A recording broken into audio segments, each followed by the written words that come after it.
Here's the reality. Technical analysis isn't working for most day traders.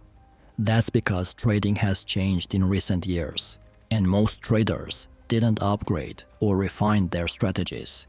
Here's what actually works today. No matter if you use indicators or you rely on price action, you need to start thinking in terms of supply and demand imbalances. Market movement is a calculated dance of institutional power and strategic order placement. When massive players decide to move markets, they create invisible highways of potential price transitions. Well, supply and demand zones are those battlefield zones where market psychology transforms, and professional traders recognize these zones as critical transition points where market sentiment shifts. Market makers understand something fundamental. Markets seek balance through imbalance. When overwhelming buy or sell pressure emerges, markets create channels to redistribute that energy. These channels aren't accidental. They're mathematically precise liquidity pathways.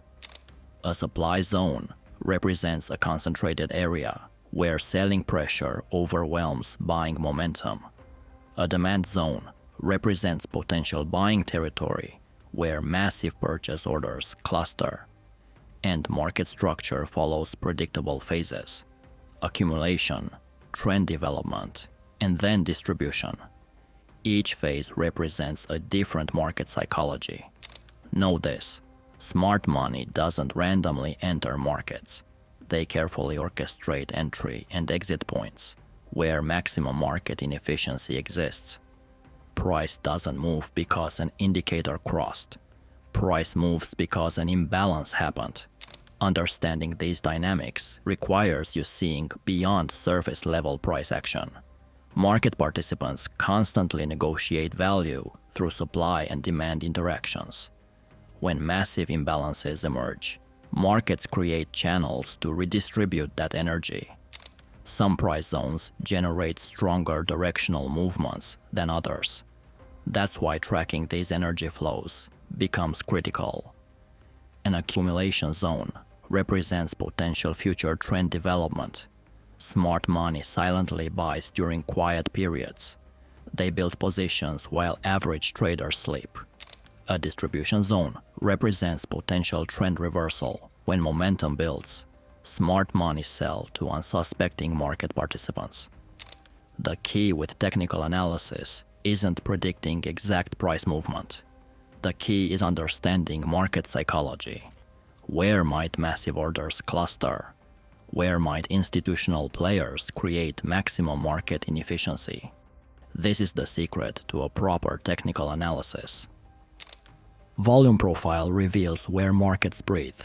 It transforms flat price charts into living landscapes of trading activity. In technical analysis, volume isn't just a number, it's market memory.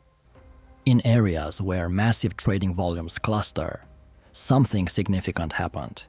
And these zones aren't random. They're strategic battlegrounds where institutional money fights. Some price levels accumulate massive trading volumes.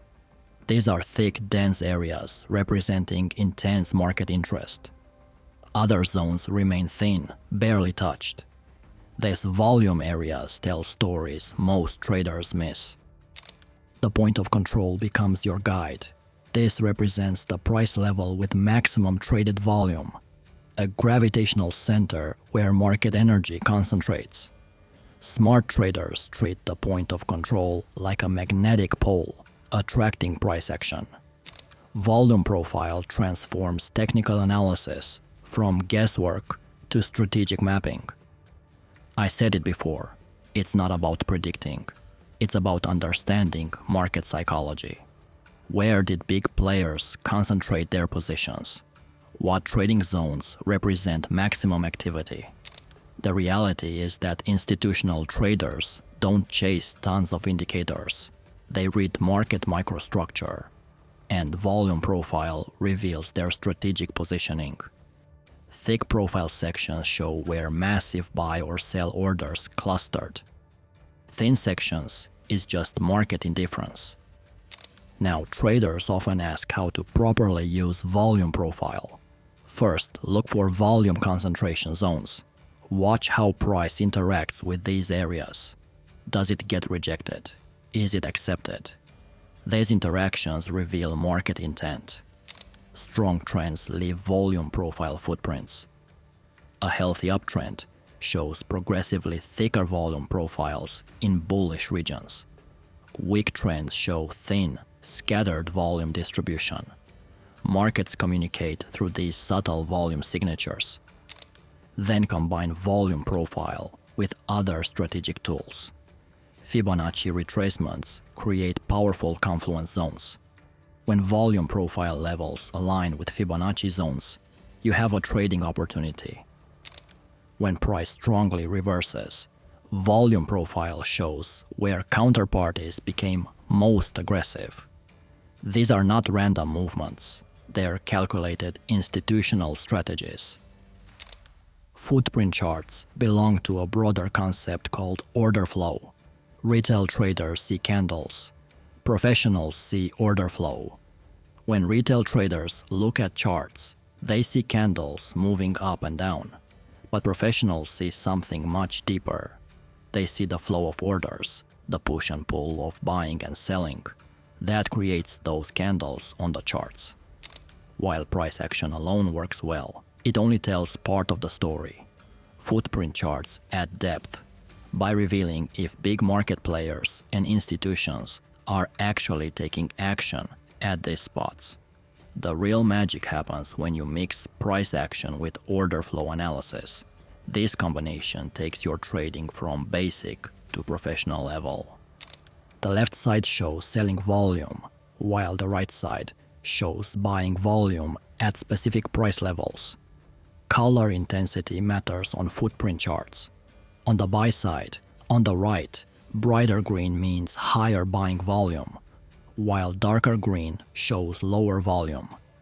On the sell side, on the left, brighter red indicates higher selling volume, and darker red shows lower volume. This area on your chart marks the point of control, the price level with the highest trading volume. This shows where buyers and sellers were most active. Point of control often become an important price level for future trades. The space between value area high and value area low contains 70% of all trading volume. These areas help identify good entry and exit points. The chart also displays three key volume numbers: total buying volume, which is the sum of all green side activity; total selling volume, which is the sum of all red side activity; total overall volume, which is buying plus selling volume. Delta shows the difference between buying and selling volume. Green delta means more buying than selling occurred. Red delta indicates more selling than buying. This helps you spot market pressure and potential trend changes. This is really game changer. You see, most traders make a critical mistake. They trade blind, hoping price will move in their favor. Footprint charts remove that guesswork. They show you exactly what's happening behind each price movement. So start using order flow to see where the big players are placing their bets. Look at the volume of orders, the timing of large trades, and the zones where institutions are likely to jump in. I hope you see the difference. Retail traders might focus on price patterns and indicators, but professionals dig deeper, looking at the flow of money through the market. The concept of order flow might sound hard and intimidating, but it will transform your technical analysis from a guessing game into a strategic endeavor. When you analyze your chart, you can't just look at candles in isolation. It's essential to understand the context in which they occur. This context tells you whether the market is in an impulse phase or a corrective phase. Let's start with impulse movements. These are strong directional moves in the market, where prices trend sharply, either upward or downward.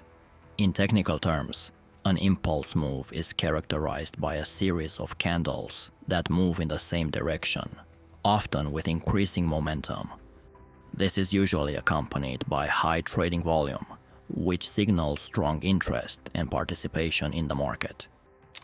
Now look at corrective movements. These are periods where the market takes a breather, moving sideways or slightly against the main trend. The candles during a correction are typically smaller, and the volume may decrease, indicating less participation. Corrective phases can be seen as consolidation periods, where the market digests previous gains or losses before potentially resuming its trend. Understanding whether the market is in an impulse or corrective phase can significantly influence your trading strategies. Let's say you're observing an upward impulse move. This might be a signal to enter long positions, aiming to profit from the strong upward trend. In contrast, during a corrective phase, you might employ different tactics. You can also use support and resistance levels to determine where these phases might begin or end. An impulse move may break through a resistance level, signaling a strong trend. A correction might occur as the price approaches a support level, potentially reversing or pausing the trend. Combine this with volume profile or footprint charts. During an impulse phase, you often see a surge in volume, confirming the strength of the trend.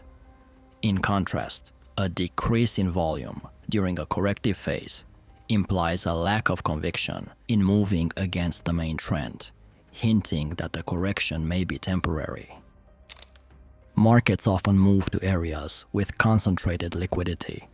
When we talk about liquidity, we are referring to areas where concentrated orders exist.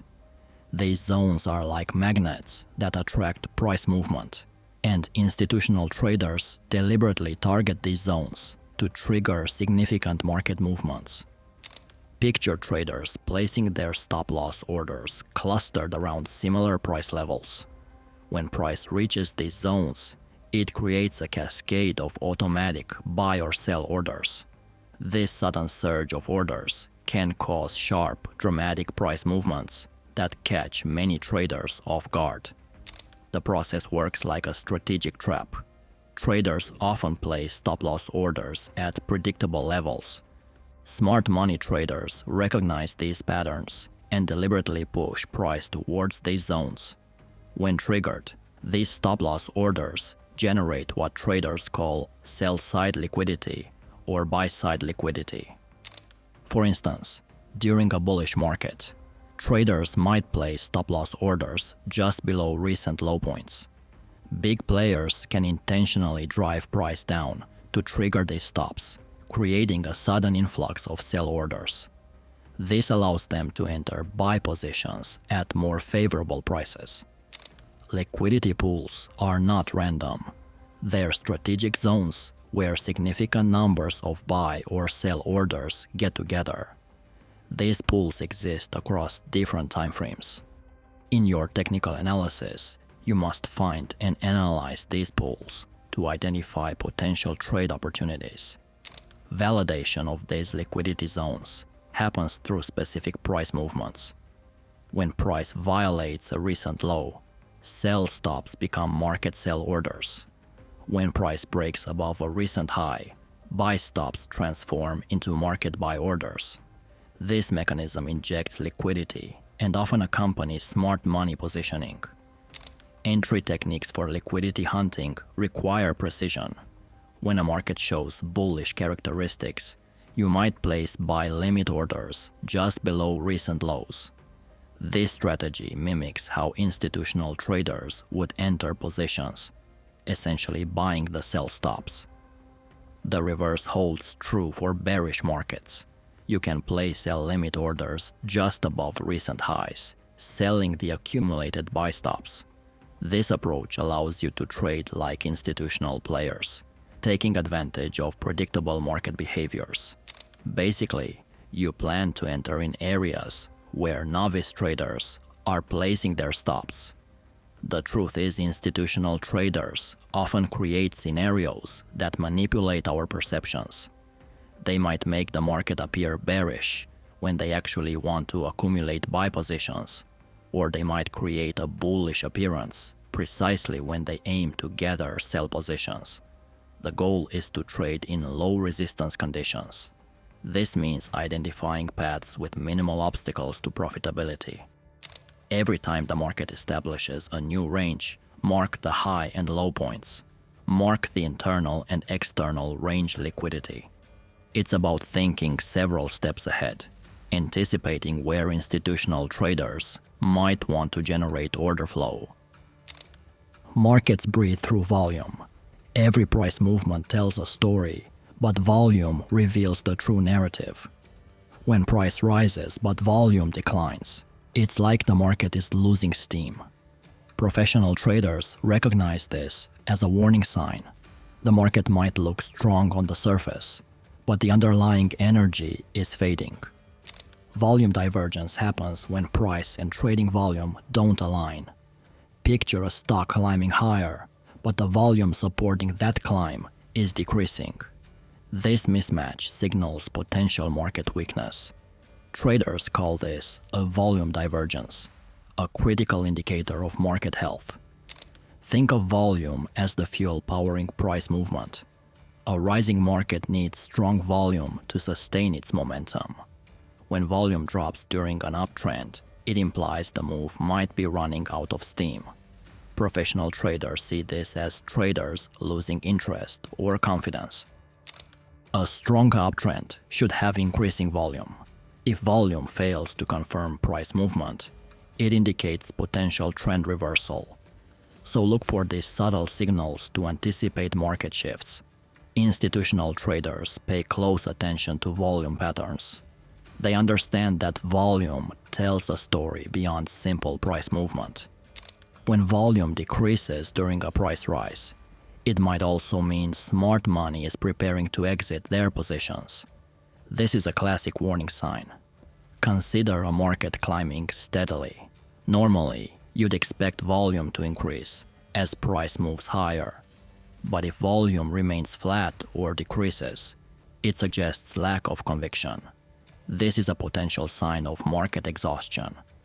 I said it before, volume analysis goes beyond simple up and down movements. It's about understanding market sentiment and trader participation. A rising market with decreasing volume might indicate that fewer traders believe in the current price direction. This could signal an impending trend reversal.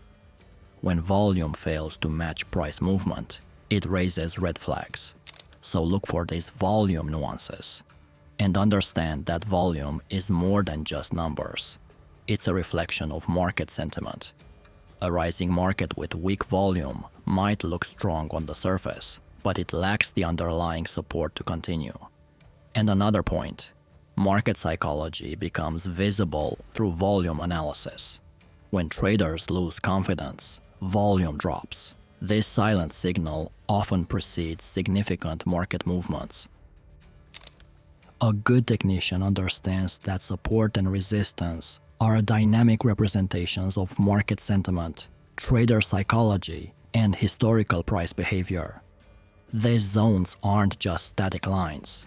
They are dynamic areas, constantly reshaping themselves through trader participation and market psychology.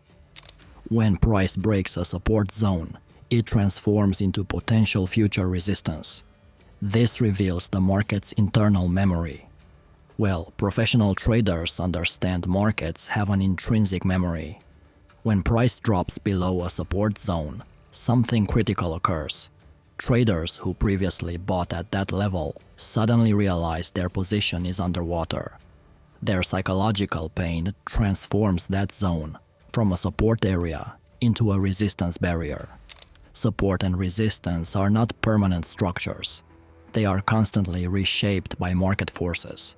A zone where price is previously consolidated becomes a critical psychological battleground for future price action.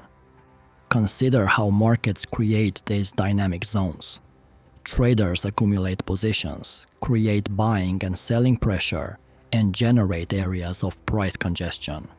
These zones become critical transition points, where market sentiment can potentially reverse or accelerate. Technical analysts recognize these zones as more than simple price levels. They are psychological battlegrounds where buyer and seller intentions clash. When price breaks through these zones, the entire market landscape potentially transforms. The market's internal logic reveals itself through these dynamic support and resistance zones. Again, previous support becomes future resistance when price breaks lower. Traders who bought at those levels now become potential sellers, creating a natural resistance ceiling. And another point, zones that previously contained price can become launching points for future movement. Price congestion plays a huge role in how these zones evolve. When price moves sideways for a while, it creates a zone where lots of orders pile up. These congestion zones can last for different amounts of time. Instead of drawing multiple thin lines close together, view these areas as wider zones. This gives a clearer picture of where real buying and selling pressure exists. The strength of these evolving zones depends on several factors. First, how long did price spend there? Longer congestion periods create stronger zones. Second, how recently was that zone tested? Fresh tests carry more weight than old ones. Third, how dramatic was the move away from the zone? Big, fast moves show stronger rejection of that level. Technical indicators work best as supporting tools, not as your main decision drivers. They are like a compass, helpful for direction, but you still need to watch where you're walking. Price remains the core truth in trading. Every technical indicator comes from price calculations. Moving averages, for example, simply average prices over time. Oscillators measure price momentum. These tools can point out things you might miss on the price chart alone, but they shouldn't override what price tells you. That's why setting up indicators needs careful thought. Many traders make the mistake of using random settings without understanding why those numbers exist. Each market has its own personality. What works for stocks might not work for currencies. The key is to match your indicator settings to the market you're trading.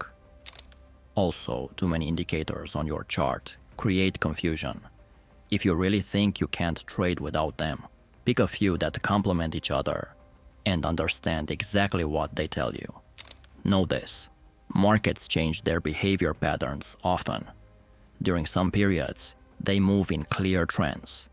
Other times, they swing back and forth in ranges. Your indicator settings need to adapt to these changes. A 14-period RSI might work great in a trending market, but give false signals in a choppy one. This is probably the biggest problem in technical analysis. Many traders fall into the trap of indicator overload. They stack multiple tools on their charts, thinking more is better. This usually leads to confusion and missed trades. It's best to keep your setup simple and focused on price action. Let indicators confirm what price already shows you. Focus on tools that help you see the bigger picture rather than those that give frequent but unreliable signals. Good indicators help you understand what's happening with price, not replace price analysis. Also, switching between different indicators or constantly changing settings usually hurts results. Pick your tools carefully, understand them, and stick with them long enough to see how they perform in different market conditions. The real power of indicators comes from how you combine them with price action. For example, if price shows a potential reversal pattern, you might use an oscillator to confirm whether the market shows a divergence. The price pattern matters more than the indicator reading. Remember this: indicators can point out potential trades, but price action must confirm these signals. If an oscillator shows oversold conditions, but price keeps making lower lows, trust the price action. not the indicator. Alternative chart types like tick charts, range, or Renko offer more refined perspectives. These price charts show market in different ways than standard time-based charts. Tick charts create new bars after a specific number of trades. They show real trading activity rather than time periods. Active trading periods show more bars, while quiet periods show fewer bars. This reveals true market activity patterns that time-based charts might hide. Renko charts filter out minor price moves. They draw new boxes only when price moves a set amount. This removes time from the equation and focuses on pure price movement. Renko charts excel at showing strong trends and make support and resistance levels very clear. Range bars create new bars based on price movement, not time. Each bar covers the same price range. This helps you see price momentum. Tight clusters of bars suggest consolidation, while spread out bars show strong trends. These price-based charts show true market activity. Unlike time-based charts, which can mask some market moves, a time chart creates new candles at set intervals, whether there's trading action or not, missing key market dynamics.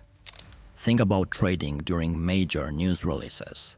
On a time-based chart, you see the same 1-minute or 5-minute candles forming steadily. But during high activity, those candles might contain thousands of trades, while during quiet periods, they might show just a few trades. This hides the real market intensity. Take the New York session opening as an example. On a tick chart, which creates new candles after a specific number of trades, you might see candles forming in seconds during active periods. The same tick chart, during quiet Asian trading, might take several minutes to form each candle. This visual difference shows you exactly when the market gets busy or quiet. The reality is that time charts may give you a fixed view. Price-based charts, like tick charts, adjust their speed based on actual trading activity. This helps you spot market energy and potential moves before they happen. Tick charts reveal the true heartbeat of the market. They show you inside market activity that time-based charts miss. Professional traders often prefer tick charts because they display real trading flow rather than arbitrary time divisions. That's the main advantage. Price charts focus on actual market movement. During slow periods, fewer candles form. During active times, more candles appear. This natural rhythm helps you spot changes in market behavior. While time charts show what happened during fixed periods, price charts show what happened during actual market moves. This difference matters because markets don't move in neat time packages. They move based on trading activity and price action. Price charts work especially well for day trading. They help measure the emotional intensity of market participants, something that time-based charts often fail to show. Now, if you want to learn other day trading secrets, go ahead and watch one of these videos next.